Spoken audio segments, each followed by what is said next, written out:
All right, guys, today we are going to be talking about targeting redfish.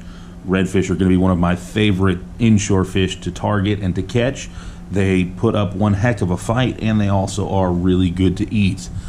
So here in Texas, we have a slot limit of 20 to 28 inches.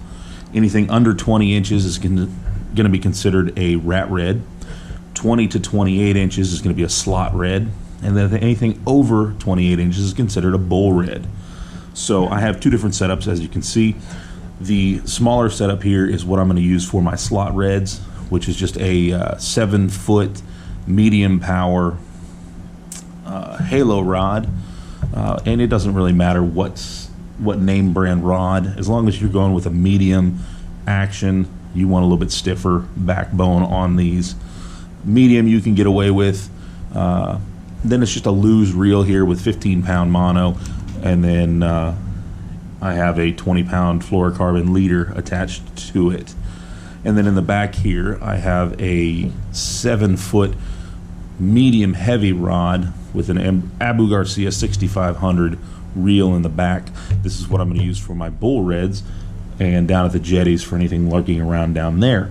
It is strung up with 20-pound Suffix Superior mono. I've had really good luck with this mono in the past. I've been using it for about 2 years, and I haven't had many breakoffs at all. So I do highly recommend that particular mono. So let's jump right into it. These lures are what I'm going to be targeting my slot reds with. Start with the top water here. This is a Paul Brown lure. You just walk the dog technique with this. They come in an assortment of different colors, styles, body shapes, but the main thing is you want them darting back and forth in the water.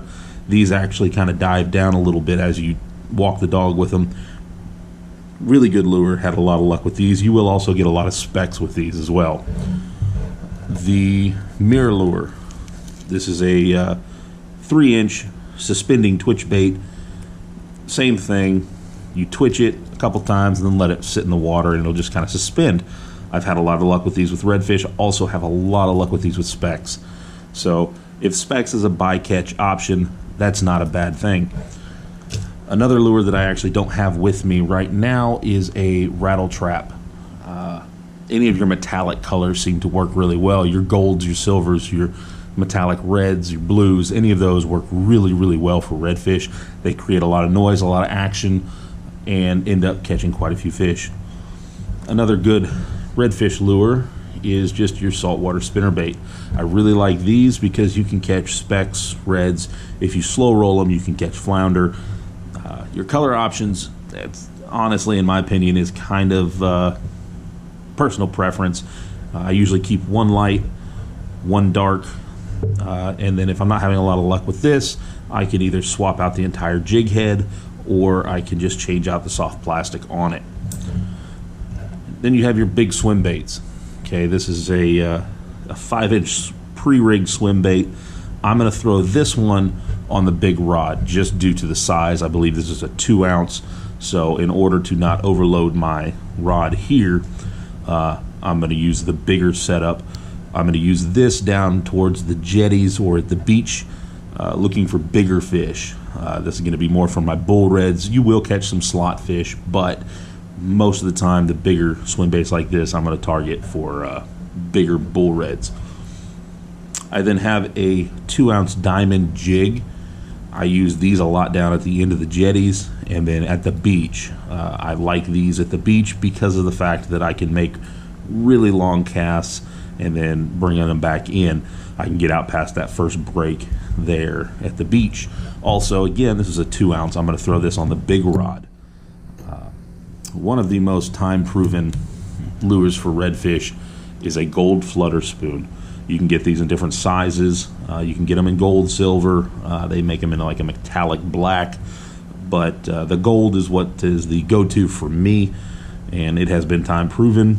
I don't catch a lot of specks with the flutter spoon, so this is going to specifically be targeting my redfish. You will occasionally catch a few specks here and there, but not as many as some of these other lures here. Then I've gone over a popping cork. You could use this with a jig head, or this works really well with shad, finger mullet, or shrimp, live or frozen. Redfish are not particularly picky when it comes to whether your shrimp is live or frozen. Redfish are very aggressive feeders, so whenever you get into a school of them, it doesn't really matter if it's going to be live or dead. You might have a little bit better luck with live. If you have the option, always go with live, but for reds, frozen shrimp is just fine. On the bigger setup here, I have a ready rig that I made.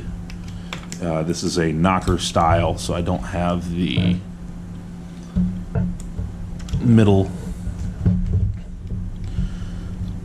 crimp to keep the weight from sliding all the way down, which is okay, but it's about 18 inches. This is 70-pound wire leader material, which I have a spool of, and then some crimps.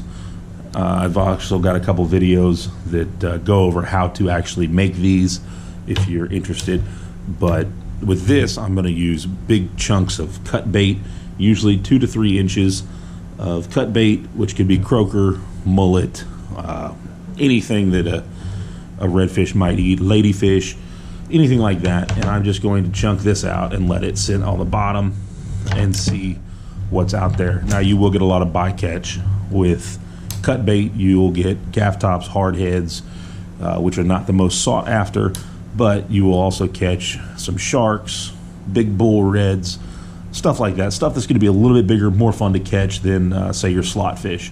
One reason I like to go with a lighter setup for slot reds is it makes it a little bit more fun having a little bit lighter tackle instead of just, winching them in with the bigger stuff.